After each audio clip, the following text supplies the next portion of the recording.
विद्यार्थी मित्रांनो, टी-वाय-बी-ए हा जो आपला टी-वाय-बी-एचा जो जनरल पेपर आहे, आधुनिक मराठी साहित्य आणि व्यावहारिक उपयोजित मराठी या विषयातील आज आपण सुरुवातीचा जो आपला घटक आहे ग्रंथ परीक्षण या घटकाची ओळख करून घेणार आहोत. ग्रंथ परीक्षण हा घटक सविस्तर पाहत असताना सुरुवातीला त्यातला पहिला मुद्दा आहे ग्रंथ परीक्षणाचे घटक. ग्रंथ परीक्षणाचे घटक नेमके कोणते, त्यांचा अभ्यास आपण कशा पद्धतीने करणार आहोत या मुद्द्याकडे जाण्यापूर्वी ग्रंथ परीक्षण म्हणजे नेमकं काय त्याची एक थोडीशी ओळख मी तुम्हाला करून देतो. आपण पाहतो अनेक पुस्तकं आपण नेहमी वाचत असतो, परंतु ही पुस्तकं वाचत असताना, ही पुस्तकं समजून घेत असताना आपल्याला ते पुस्तकातील विविध घटकही माहीत होणं अपेक्षित असतं किंवा चांगली पुस्तकं आपल्यापर्यंत येण्यासाठी ग्रंथ परीक्षण हे आपल्याला खूप चांगल्या पद्धतीने मदत करत असतं. तर पाहूयात हे ग्रंथ परीक्षण म्हणजे नेमकं काय असतं. तर कोणालाही सहज पडेल की ग्रंथ परीक्षणामुळे काय साध्य होतं, ग्रंथ परीक्षण नेमकी कशासाठी, ग्रंथ परीक्षणानेच लोक ग्रंथ वाचनाकडे वळतात का, असे प्रश्न पडणे स्वाभाविक आहे. एकूण साहित्याचा विचार केला तर असे दिसते की जेव्हापासून साहित्य निर्माण झाले तेव्हापासून साहित्याने मानवी जीवनाला केंद्रवरती ठेवून लेखन केलेले दिसून येते. बदलत्या काळानुसार वेगवेगळ्या प्रकारची ग्रंथ निर्मिती झालेली आपल्याला दिसून येते. जीवन जगण्यासाठी इतर गोष्टींची जशी आवश्यकता असते तसेच साहित्याचीही आवश्यकता असते. मानवी जीवनाचे विविधांगी पैलू साहित्यात उलगडले जातात. साहित्यातून मानवी जीवनाला विचारांची एक निश्चित दिशा मिळते. सामाजिक भान, मानवी मनाचे प्रगटीकरण, मूल्यव्यवस्था, समाज व्यवस्थेचे विविधांगी आकलन, समंजसपणा, समतोलपणा, जीवनाचे आकलन, अशा सर्व गोष्टींचं ज्ञान आपल्याला ग्रंथ परीक्षणामुळे आणि ग्रंथ वाचनामुळे होत असतं. आणि म्हणूनच या सर्व विषयांची ओळख आपल्याला योग्य टप्प्यावर होणं अतिशय गरजेचं आहे. आता आपण ग्रंथ परीक्षणाचे घटक पाहत असताना त्यातला सुरुवातीचा जो मुद्दा आहे तो आहे ग्रंथाची ओळख. यामध्ये दोन गोष्टी अत्यंत महत्त्वाच्या आहेत. एक आहे ग्रंथ कोणत्या साहित्य प्रकारातील आहे आणि दुसरा आहे ग्रंथ कोणत्या साहित्य प्रवाहातील आहे. सर्वप्रथम ग्रंथाची ओळख करून देताना तो ग्रंथ कोणत्या साहित्य प्रकारातील आहे, उदाहरणार्थ कथा, कविता, कादंबरी, नाटक, चरित्र, आत्मचरित्र इत्यादी कोणत्या प्रकारातील आहे हे सांगणं महत्त्वाचं असतं. तसेच तो ग्रंथ कोणत्या साहित्य प्रवाहातील आहे, उदाहरणार्थ दलित साहित्य, ग्रामीण, स्त्रीवादी, आदिवासी, लोकसाहित्य, जनसाहित्य इत्यादी कोणत्या साहित्य प्रवाहातील तो आहे हे सांगणंही तितकंच महत्त्वाचं असतं. ग्रंथ निर्मितीचा कर्ता कोण आहे, म्हणजे ग्रंथ संपादन कोणी केलेला आहे का तो स्वतः लेखकांनी लिहिलेला आहे, याची ओळख वाचकांना करून देणं अपेक्षित असतं. ग्रंथ कधी प्रकाशित झाला, आवृत्ती कितवी आहे, प्रथम आवृत्ती कधी आली, ग्रंथाचे प्रकाशक कोण आहेत, ग्रंथाच्या मुखपृष्ठाचे छायाचित्र, मलपृष्ठावरील मजकूर देता आला तर अधिक चांगलं, ग्रंथाचे मूल्य, एकूण पृष्ठसंख्या या सर्व गोष्टी ग्रंथाची ओळख करून देताना सुरुवातीला अपेक्षित असतात. म्हणून तुम्ही जेव्हा एखादं ग्रंथ परीक्षण लिहायला घेणार आहात त्यावेळेस तुम्हाला सगळ्यात सुरुवातीला ग्रंथाची ओळख या दोन घटकांच्या आधारे व्यवस्थितपणे करून देता आली पाहिजे. पुढचा जो घटक आहे तो आहे मुखपृष्ठ. म्हणजेच मुखपृष्ठ व मलपृष्ठ दोन्ही समजून आपण घ्यायला हवं. ज्यावेळेस तुम्ही ग्रंथ परीक्षण करणार आहेत त्यावेळेस तुम्हाला मुखपृष्ठ व मलपृष्ठ दोन्ही समजून घ्यायला हवं. आता मी तुमच्या समोर रारंग ढांग ही प्रभाकर पेंढारकरांच्या कादंबरीचं मुखपृष्ठ ठेवलेलं आहे बघण्यासाठी आणि उजव्या बाजूला त्याचं मलपृष्ठ देखील ठेवलेलं आहे बघण्यासाठी. या दोन्ही गोष्टी जर आपण वाचकांसाठी ग्रंथ परीक्षण करत असताना जर उपलब्ध करून दिल्या तर वाचकांना त्या मुखपृष्ठाचं जे छायाचित्र असेल तर ते अधिक उत्तमच, कारण ग्रंथाच्या मुखपृष्ठावरून व मलपृष्ठावरील मजकुरावरून बऱ्याचदा पुस्तकातील आशय समजण्यास मदत होते. काही मुखपृष्ठ पाहिल्यानंतर वाचकाला या पुस्तकात नेमके काय दडलेले आहे अशी जिज्ञासा, उत्सुकता निर्माण होते. म्हणून ग्रंथाचा परिचय देताना शेजारी मुखपृष्ठ देणे हे आकलनाच्या दृष्टीने वाचकाच्या फायद्याचे ठरते.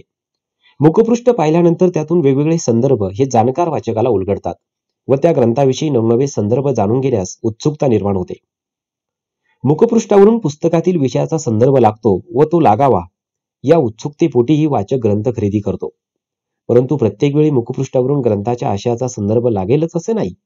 म्हणून मुखपृष्ठ आहे व ते पाहिले की ग्रंथातील आशय कळतो असे नाही. अनेक मुखपृष्ठे समजण्यास, आकलनास जडही जातात. तरी मुखपृष्ठावरील छायाचित्रातून जाणकार वाचकाला वेगवेगळे अर्थ उलगडतातच. म्हणून मुखपृष्ठ व मलपृष्ठावरील मजकूर परीक्षण लिहिताना छापावा ते वाचकांच्या दृष्टीने अधिक सोयीचे असते. म्हणूनच आपण जेव्हा वेगवेगळी वर्तमानपत्र पाहतो आणि त्या वर्तमानपत्रातल्या पुरवण्यांमध्ये ग्रंथ परीक्षणं आलेली असतात, तेव्हा त्या ग्रंथाचं मुखपृष्ठ त्या ठिकाणी छापलेलं आपल्याला दिसून येतं. पुढे आपण जाऊयात. पुढे आपण गेल्यानंतर आपल्या लक्षात येईल की ग्रंथ परीक्षणातल्या महत्वाच्या घटकांमधला पुढचा मुद्दा आहे ग्रंथातील मुद्दे. यामध्ये काही भाग अत्यंत महत्वाचा आहे. ज्यावेळेस तुम्ही परीक्षण लिहिणार आहात त्यावेळेस ग्रंथाचा आशय, ग्रंथातील मुद्दे परीक्षणात येणं महत्वाचं असतं. दुसऱ्या बाजूला ग्रंथातील मुद्द्यांमुळे ग्रंथातील मजकुरावर ठळक प्रकाश पडतो. तर ग्रंथातील मुद्दे म्हणजे नेमके काय? तर ग्रंथाचा आशय हा ग्रंथ परीक्षणात येतो. त्याबरोबर ग्रंथातील मुद्दे येणे वाचकांच्या आकलनाच्या दृष्टीने, ग्रंथाचा संदर्भ समजण्याच्या दृष्टीने फायदेशीर होते. मुद्द्यांमुळे सुटसुटीतपणा येतो व ग्रंथाचे आकलन लवकर होण्यास मदत होते. पुस्तकांतील मुद्द्यांमुळे ग्रंथातील मजकुरावर ठळक प्रकाश पडतो. ग्रंथातील मुद्दे ग्रंथाची दिशा दर्शवतात. ग्रंथामध्ये कोणत्या गोष्टींवर भर दिलेला आहे हे त्यातून स्पष्ट होते. ग्रंथामध्ये सुरुवातीला अनुक्रमणिका असते. ती यासाठीच उपयोगाची असते, जर विश्लेषण मुद्देसूद असेल तर त्यात एक संगती आपणाला दिसून येते. समजण्यास व वाचण्यास ते सोपे जाते. वाचताना महत्वाच्या भागावर पुन्हा पुन्हा भर देता येतो. म्हणून ग्रंथातील आवश्यक मुद्दे परीक्षणात येणे अपेक्षित असते. हाही मुद्दा तुम्ही अतिशय व्यवस्थितपणे लक्षात ठेवायला हवा की ग्रंथातील मुद्दे अतिशय व्यवस्थितपणे आपण त्या ठिकाणी मांडायला हवेतच. आपण पुढे जाऊयात. पुढचा जो भाग आहे की ग्रंथ परीक्षणाचा परिचय करून घेताना तो आहे ग्रंथामध्ये कोणत्या विषयावर भर दिला आहे. यामध्ये दोन गोष्टी अत्यंत महत्वाच्या. एक आहे ग्रंथामध्ये कोणत्या विषयावर भर दिला आहे हे सांगणे ग्रंथ परीक्षणामध्ये महत्वाचे असते. आणि दुसरा भाग ग्रंथाची ओळख होण्यास पटकन मदत होते. उदाहरणार्थ जर आपण एखाद्या ग्रंथाचं मुखपृष्ठ त्या ठिकाणी दिलं तर आपल्याला ग्रंथाची ओळख पटकन होण्यास मदत होत असते. तर पाहूयात ग्रंथामध्ये कोणत्या विषयावर भर कशा पद्धतीने आपण द्यायला हवा. प्रत्येक ग्रंथामध्ये वेगवेगळा आशय हाताळलेला असतो.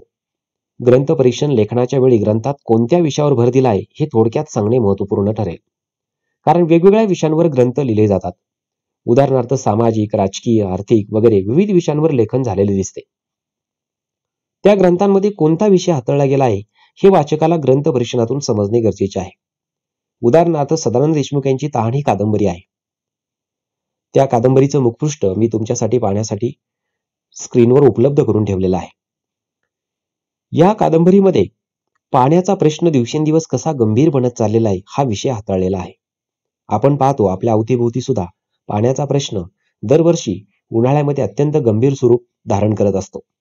आणि हा प्रश्न विविध लेखकांनी त्यांच्या कादंबऱ्यांमधून, त्यांच्या कथांमधून, कवितांमधून वेगवेगळ्या पद्धतीने हाताळलेला आपल्याला दिसून येतो. परंतु तहान कादंबरी जर आपण वाचायला घेतली तर त्यामध्ये अत्यंत तीव्रपणे लेखकाने हा प्रश्न हाताळलेला आहे. वाचकाला विषय समजल्यानंतर आपल्या आवडीनिवडीनुसार ग्रंथ खरेदी करणं सोपं जातं. आजच्या बदललेल्या जीवनमानानुसार विविध विषयांवर वेगवेगळे ग्रंथ बाजारात येत असतात. या विविधांगी ग्रंथांची ओळख वाचकाला होण्यासाठी पुस्तकात कोणत्या विषयावर भर दिला आहे हे परीक्षणात येणं जास्त उपयोगी होईल.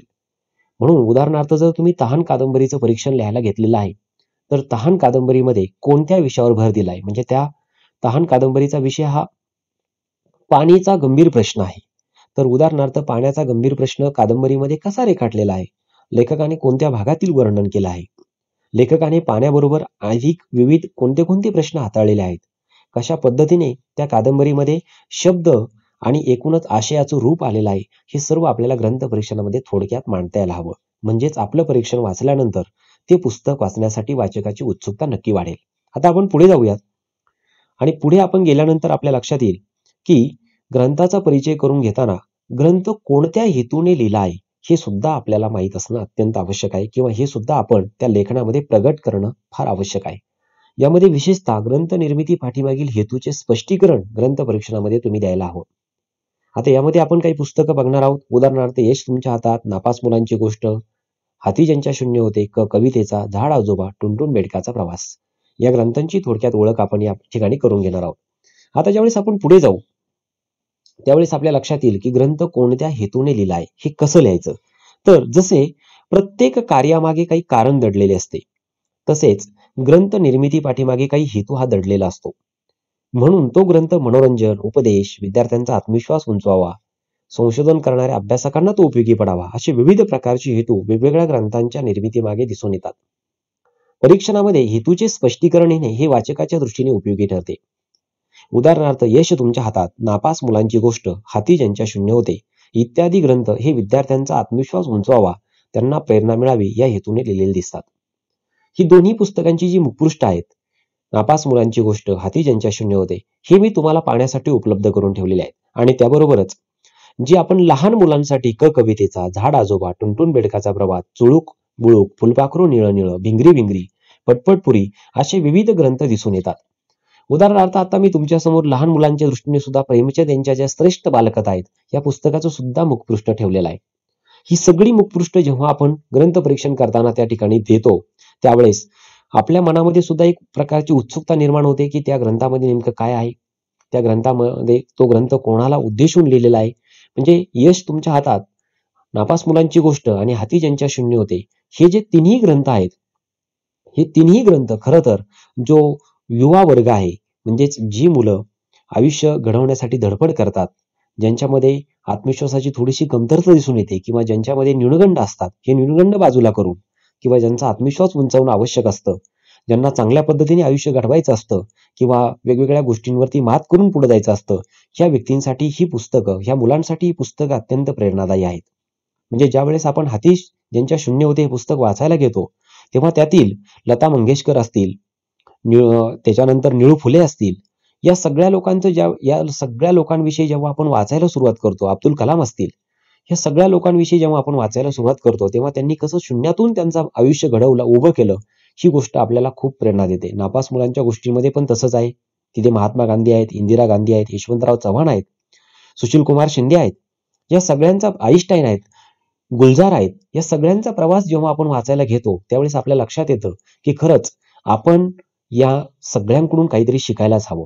जर ग्रंथ परीक्षणामध्ये जर तुम्हाला अशा सगळ्या गोष्टींच्या नोंदी करता आल्या, त्यांच्या विविध संदर्भ त्या ठिकाणी देता आले, उदाहरणार्थ लहान मुलं आहेत, त्या लहान मुलांचं आयुष्य वेगवेगळी बालकथा, वेगवेगळ्या बालकविता वाचूनच घडत असतं. तुम्हाला माहिती असेल हिंदीमधले प्रेमचंद हे अत्यंत नामवंत लेखक आहेत. त्यांनी ज्या मुलांसाठी लिहिलेल्या बालकथा आहेत, त्या बालकथा जर आपण लहान मुलांना वाचण्यासाठी उपलब्ध करून दिल्या किंवा आपण जर ग्रंथ परीक्षणामध्ये त्याचे विविध संदर्भ दिले आणि जर त्या मुलांनी त्या बालकथा वाचल्या, तर लहान वयामध्ये त्यांच्यावरती एक संस्कार अतिशय चांगल्या पद्धतीने होईल, भाषेची एक चांगली जाणीव त्यांच्यामध्ये निर्माण होईल आणि त्यांचं आयुष्य अधिक पुढे जाण्यासाठी त्यांना या सगळ्या गोष्टींची मदत होईलच. म्हणूनच आपण कादंबरी असो, कथा असो, कविता असो, या सगळ्या साहित्य प्रकारांची उदाहरणं देताना आपल्याला वेगवेगळ्या मुखपृष्ठांची ओळख करून देता आली पाहिजे. या सगळ्या पातळीवर आपण जेव्हा ग्रंथ परीक्षण हा घटक पाहिला, त्यावेळेस आपल्याला लक्षात आलं असेल की आपण ग्रंथ परीक्षण वाचन करताना किंवा ग्रंथ परीक्षण लिहिताना आपल्याला विविध बाबी तिथं नोंदवणं, त्या अभ्यासणं, त्या वाचकांसमोर आणणं अत्यंत महत्वाचं असतं. तर अशा पद्धतीने आज आपण ग्रंथ परीक्षणातल्या ग्रंथाची ओळख कशी करून घ्यायला हवी या घटकाची ओळख करून घेतली. पुढच्या भागामध्ये अधिक आपण ग्रंथ परीक्षणाबद्दल जाणून घेणारच आहोत. आता तोपर्यंत आपण थांबूयात. धन्यवाद.